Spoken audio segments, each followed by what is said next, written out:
हूँ चाय बनी कि नहीं बनी। ये क्या बहू, ये चाय बनाने का तरीका है तुम्हारा? मैं कितनी बार समझा चुकी तुम्हें कि चाय इस तरह नहीं बनाई जाती। माँ जी, आप ही तो कहती हो कि जिंदगी में बदलाव जरूरी है, इसलिए मैंने सोचा आपको नई तरीके की चाय पसंद आएगी, तो मैंने नई तरीके से चाय बना दी। आजकल की बहुओं को कितना भी समझा दो, इनको तो समझाना ही बेकार है। देखो तो सही बहू ने क्या बनाया है और कैसा बनाया है। माँ जी, आपको कुछ चाहिए था क्या? बहू, ये सब क्या है? इतने मसाले कौन डालता है सब्जी में? बहू, इस तरह का खाना खा खा के तो हमारा पेट खराब हो जाएगा। क्या तुम्हें मसाले का हिसाब किताब नहीं पता? माँ जी, मैंने तो सिर्फ आपके हिसाब से कोशिश करी थी कि आपके हिसाब से ही खाना बनाऊं। बहू, आखिर कितनी बार समझाऊं तुम्हें? करना तो तुम्हें अपनी मर्जी का ही है। कितनी बार समझा चुकी तुम्हें कि इस तरह खाना नहीं बनाया जाता, मसाले हिसाब किताब से डाले जाते हैं। लगता है आज सास बहू के बीच में कुछ सही नहीं चल रहा। चल के इन दोनों का मूड सही करता हूँ आज। माँ, आप यहाँ बैठी हो और प्रियंका ने तुम्हारी पसंद की मिठाई बनाई है। चलो चलकर खाते हैं हम दोनों। मुझे नहीं खानी किसी की आपकी मिठाई। जब खाना इतना बेस्वाद बनाती है तो सोच मिठाई कितनी बेस्वादी होगी। आखिरकार माँ जी को कैसे खुश करूँ मैं? माँ जी को खुश करना इतना आसान काम नहीं है। आखिरकार माँ जी को खुश करना इतना मुश्किल क्यों है? मैं तो सिर्फ उनका प्यार ही तो पाना चाहती हूँ। मुझे बहू के साथ इस तरह का व्यवहार नहीं करना चाहिए था। मुझे थोड़ा नरमी से पेश आना चाहिए बहू के साथ।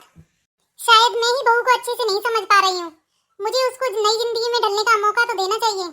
मैं भी ना कितनी बड़ी बेवकूफ हूँ। अभी तो आई है बेचारी और मैं उसे अपनी जिंदगी के अनुसार ढालने की कोशिश कर रही हूँ।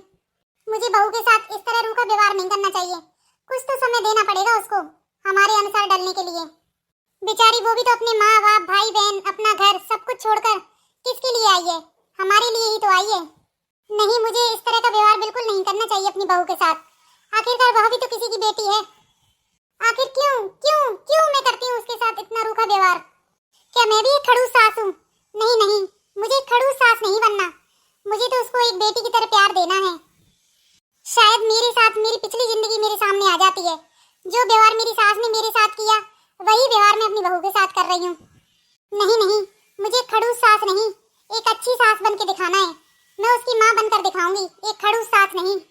श्री कृष्ण गोविंद हरे मुरारी, हे नाथ नारायण वासुदेवा। क्या बात है बहू, आज तो बहुत गुनगुना रही हो तुम।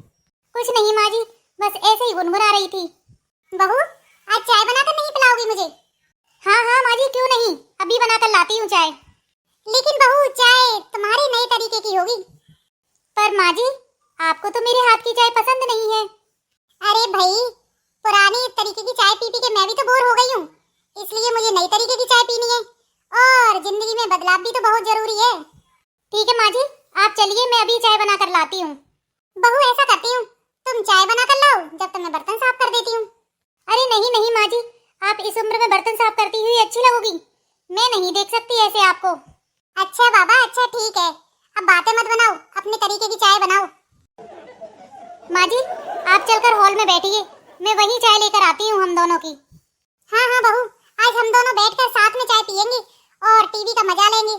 वाह बहू, मजा आ गया, साथ साथ सीरियल देखकर, और वो भी चाय के साथ। हाँ मम्मी, आज तो पुराने दिनों की बात याद आ गई। मैं भी इसी तरह अपनी मम्मी के साथ सीरियल देखा करती थी। लगता है आज सास बहू में सुलह हो गई। क्या बात है, आज सास बहू दोनों साथ में चाय पी रही हैं और सीरियल भी देख रही हैं। पर मेरी चाय कहाँ है? मुझे तो भूल ही गए तुम दोनों। आप बैठिए तो सही, आपके लिए भी चाय लेकर आती हूँ। हाँ, लेकिन याद रखना बहू, नई तरीके की चाय बनाकर लाना, पुराने तरीके की नहीं।